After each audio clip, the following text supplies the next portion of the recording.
talk about my customer base, well, lately I've my last few years at the old building, I've gotten a lot more traffic from a little bit of everything. I do a lot of fashion hats. I do a lot of minics, a lot of cattlemen. Most popular shapes are probably those two. Lately, especially a cattleman, I feel like it's really made a comeback.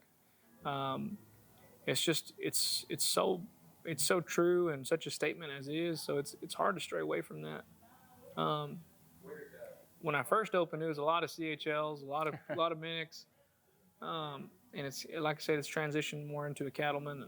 Still do a lot of UN, a lot of bigs, all that square top. Call it the Canadian. I never understood why, but when I was at NFR 2016, every Canadian, I swear to you, every Canadian that came up to the booth wanted a brick top. There you So go. I guess that's why. I guess that's where it came from. The American hat enthusiast, or like, for instance, your company Cowboy Cartel.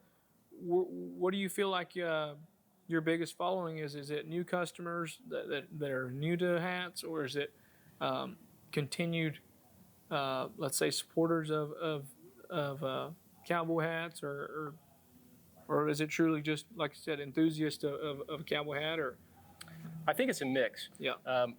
And so when I talk to Joby, the biggest thing he does, or I guess the most popular crease he does is a minic.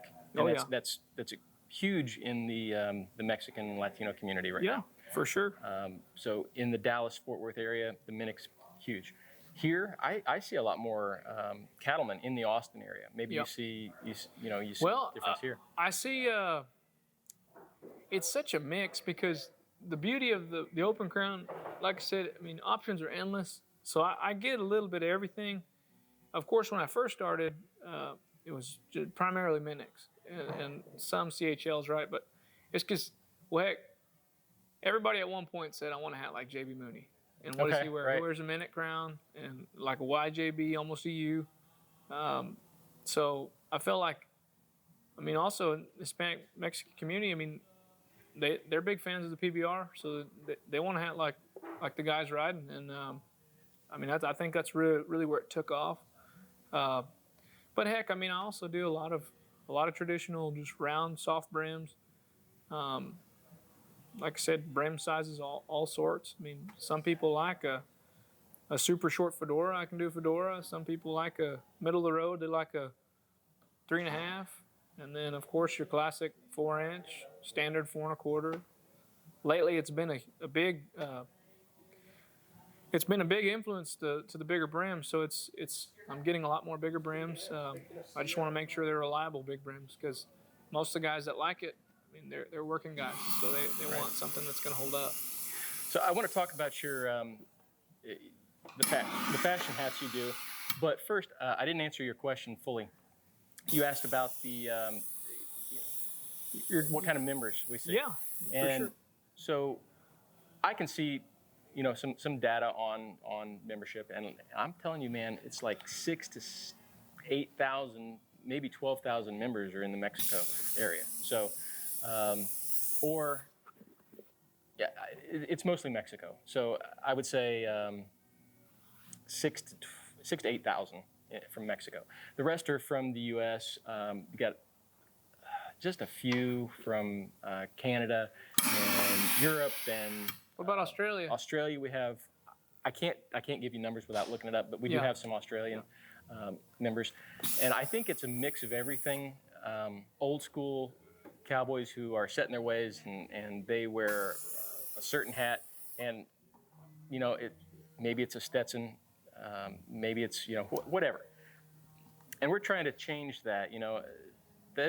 Giving them insight too. You gotta know that there's other options out there. Just because your dad wore a Stetson doesn't mean the same thing today. Oh yeah. It's not the same company. Just because they sing about it doesn't mean it's still all the rage, right? Right, exactly. You see the Mexican community, they like American hats for, and there are theories on this. One is that it's a new, new brand, which it's not really a new brand, but it's, like you said, it's kind of come to the forefront recently. Yeah. Within the last 10 years, it's become way more popular. And then I think Yellowstone has a big play. I think Yellowstone has a play. And I heard I was watching one of your videos. I'm not sure if it was who had mentioned it, if it was Ryan or if it was Joby or no, you know what? It was Cody Bates. It was Cody Bates. He'd mentioned the era of the urban cowboy, where it had, right. And of course, it's very true that style comes around. I mean, it'll be a fad then, and then it'll die down and it'll come back. I think right now, I mean, with shows like Yellowstone, and heck, you see the influence on all kinds of commercials. I mean, there's a big Western influence globally. I feel like, I mean, it's really taken off, and heck, I mean, you got Westerns being made again. That's awesome. They went away for a long time because, I mean, who knows? Maybe they lost their authenticity, but as long as it's done correctly, I mean, people love it.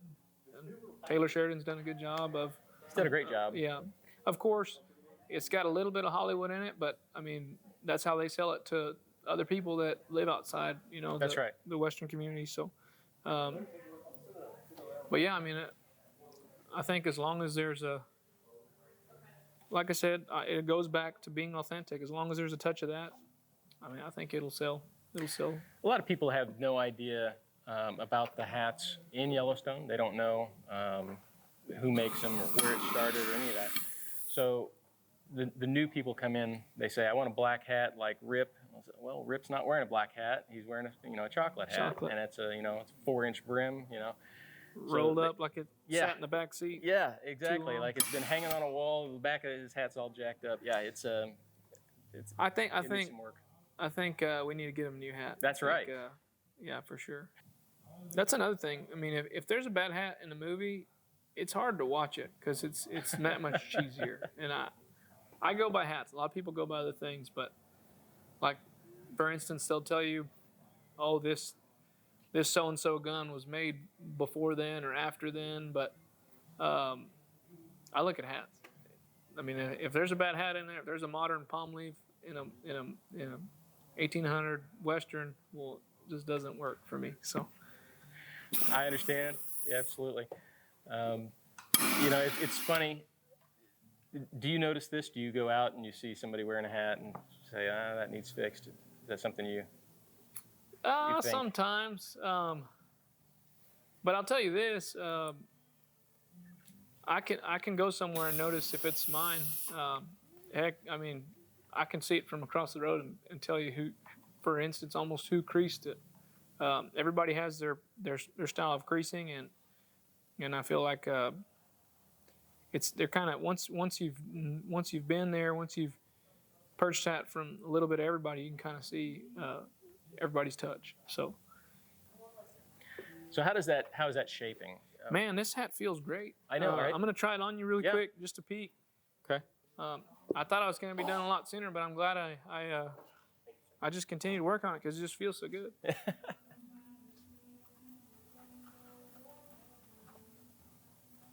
me see this front real quick.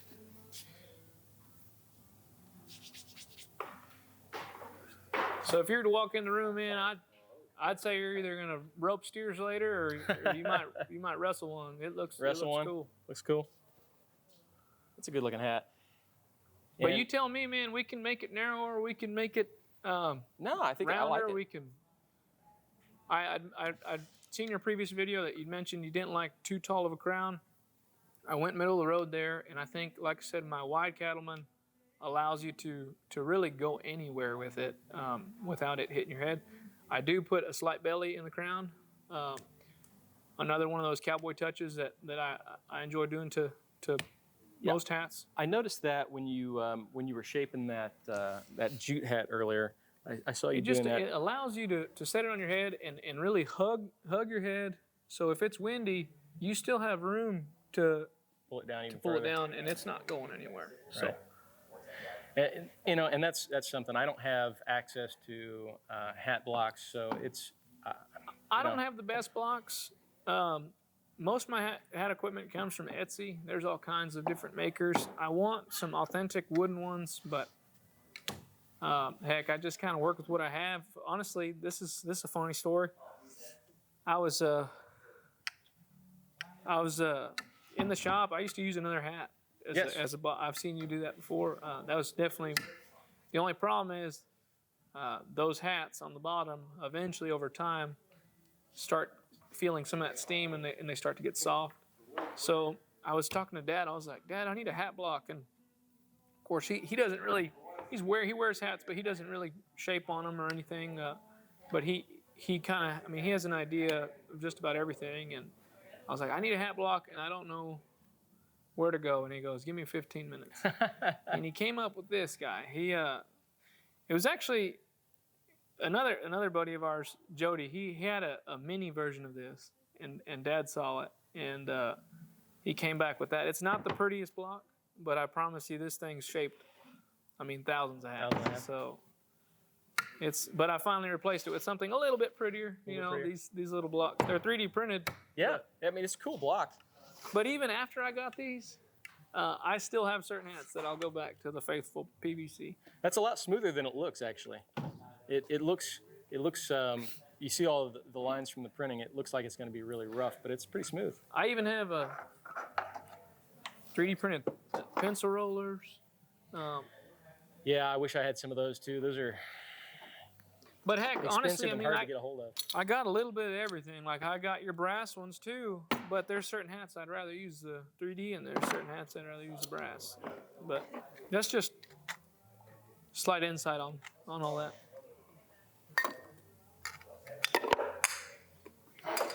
That is a good looking hat. And you know, I was surprised. I have. We talked earlier off camera. I've got a 40X black. I don't wear it very often. I do wear it if it's going to rain or something like that. You know, I'll wear that hat, bad weather hat. This, this body feels great. It's really stiff. It's got a lot of body, but it's thin. It's right. Not too thick. Exactly. Yeah. And I think we talked about this. I said it's more like a 200X in the way that it's really thin. It's a lot thinner than most of the 40Xs I've seen. It's very similar to like a bone. Yeah. Have you ever seen a bone hat in person? They're super thin. Right. I guess because of the coloring in that hat really kind of thins that. I don't know if it strips the body or not, but it's real fine, and that one feels a lot like it. So my 500X Silver Belly, it's really fine, and I think probably similar to that feel. Well, it's way this actually feels more like this is the 500X too. Yeah. It feels similar to this hat. Yeah. My Silver Belly is it's almost slick. It's finished so tight. I like a Silver Belly. It's American puts a mean finish on a hat, and there's no one like it. Like as far as the finish, American is beyond any company. You know, and that's something I've tried to convey to a lot of people. He said, you know, there's nothing out there finished like an American. Oh right? Yeah. You know, they just do a great job on it. And I feel like most companies where they struggle the most is that finish. A lot of companies they're almost too fuzzy. You know, you can feel the grain on them, and even American 10X and 7X they feel good. Yeah, for sure. Every now and then you get a batch of bodies that are a little bit furrier, but most of the time, like I said, they're going to feel just like that. I mean, it's really hard when it comes to. I always tell people I'm the worst salesman. I'll talk you out of the most expensive hat in the room because it all depends on what you're using it for and what you want. But it's really hard for some. Heck, even me sometimes. I just know what goes into the hat as far as material that I can tell you what's going to hold up. But as far as feel, I mean, it's really hard to tell the difference because, like I said, American does such a good job at finishing a hat. So my personal hats that I go out and I buy for me. I like 200X, 500X. I like an all beaver hat. Yeah. And a lot of the reason for that is I like the stiff body. I don't want to have to shape the hat every day. I don't want to have to crease on it. And another part is the finish. I like the hat to be smooth and this hat, it checks all those boxes. It's just it's a great hat. I'm really impressed with this hat. I think it looks great. The color is fantastic. It just feels fantastic. I'm gonna wear this today. Oh yeah, for the money, I mean, you really can't beat a 40X. And honestly, if I'm looking for a hat, I tell everybody if you're gonna wear it, if you're gonna use it, 40X and up. Yeah. If you're just getting into it, that's where you play with the 7 and 10Xs. But as far as last, I mean, especially American being able to refurbish a 40X body and up, Right. I mean, that's huge. I like to wear a 100X. I'll tell people why. Like I said, I end up sometimes talking people out of the higher qualities. I really enjoy my 500. I have a 200, but I really enjoy creasing a 100X because it's got a little bit of rabbit in it.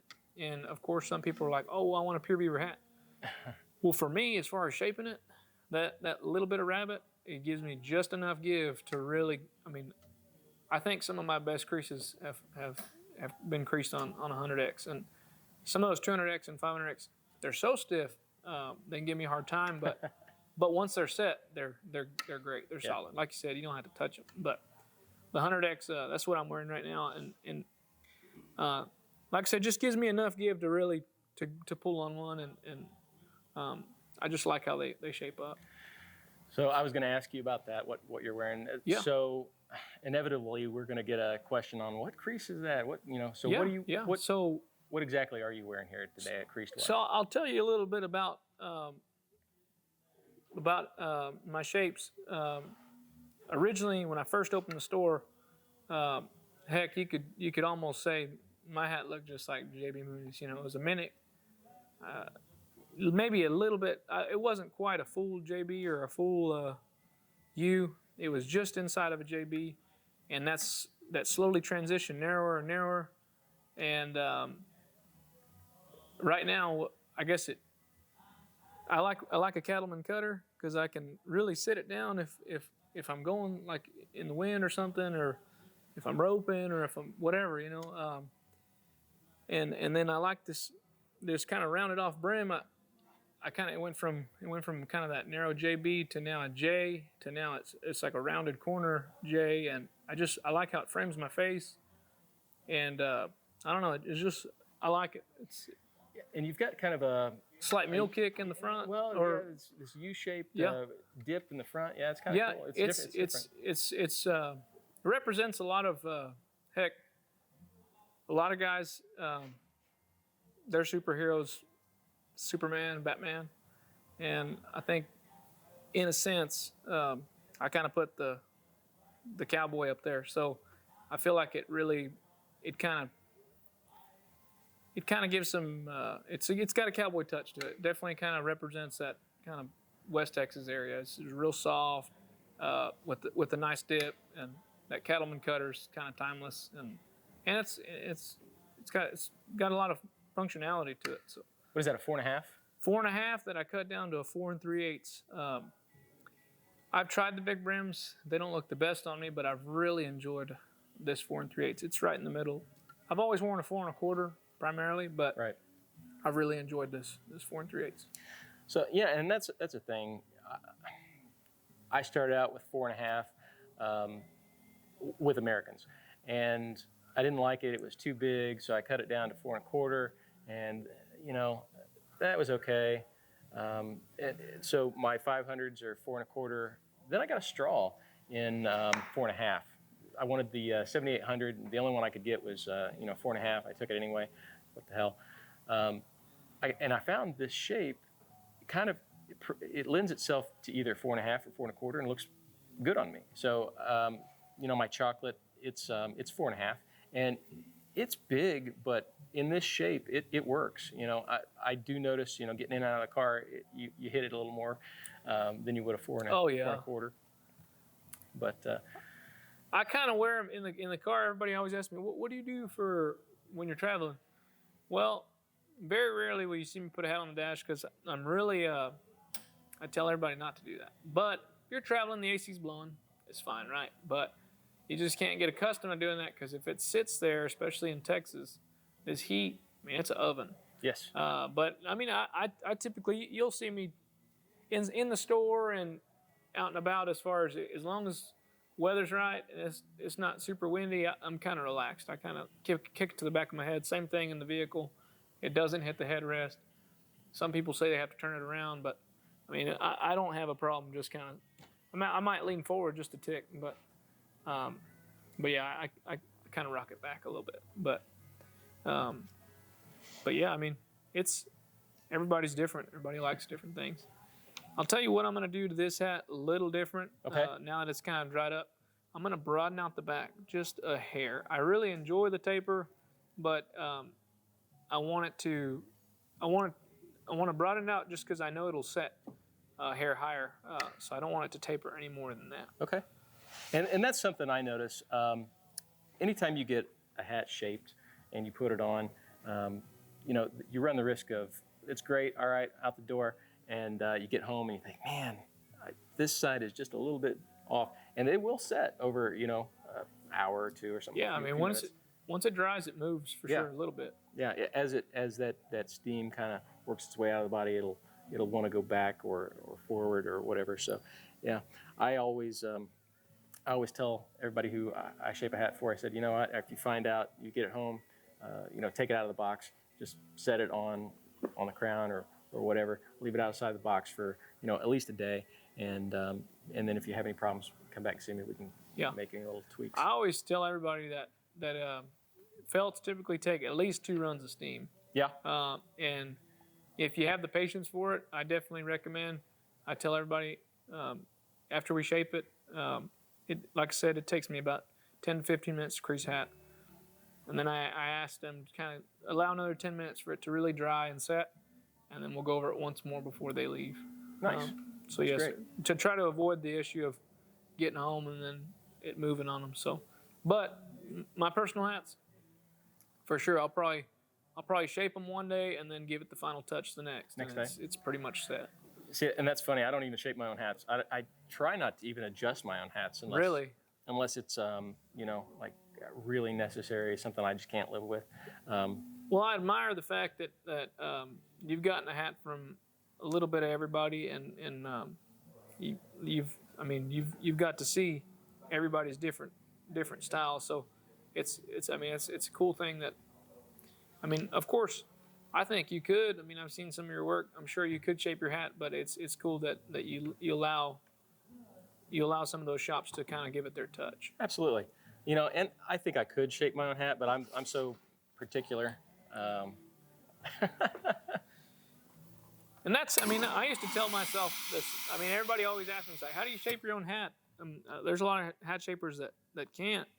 But it's like, if I can't shape a hat for myself, I don't know. It's just like, what does that say? Am I trustworthy with anybody else? So, but no, like I said, in your case, it's a little different because you get to go around and see a little bit of everybody's different style, and that's awesome. Yeah, and I try to take, and we talked about this off camera. I go back and I look at some of my old videos that I do with other hat shapers, and I try to learn from that. Yeah.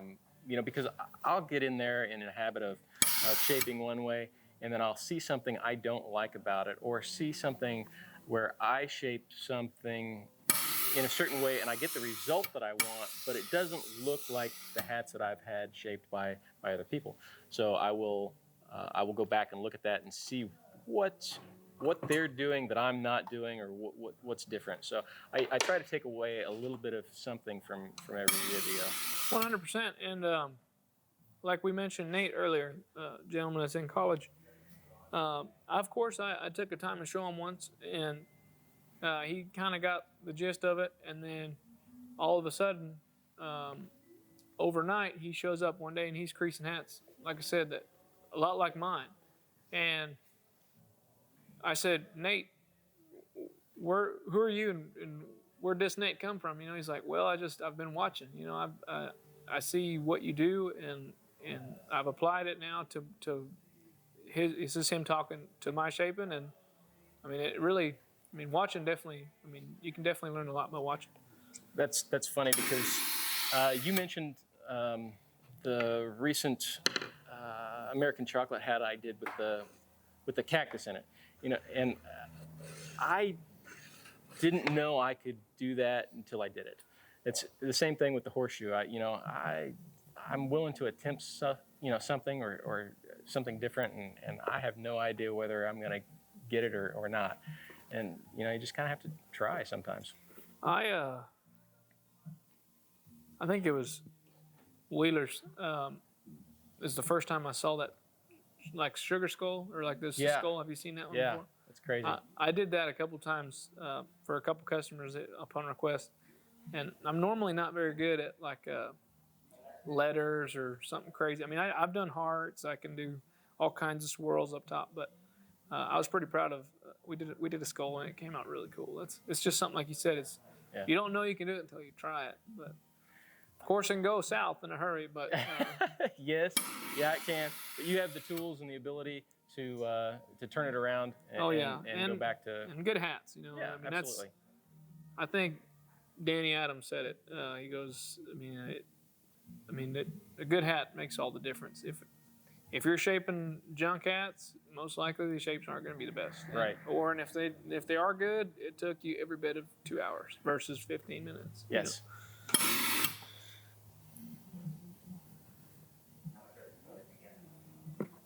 So, man, this looks good. I took the corners out just a tick, softened them up. I really enjoy this hat. I'm the same size. I might steal it from you. Might steal it?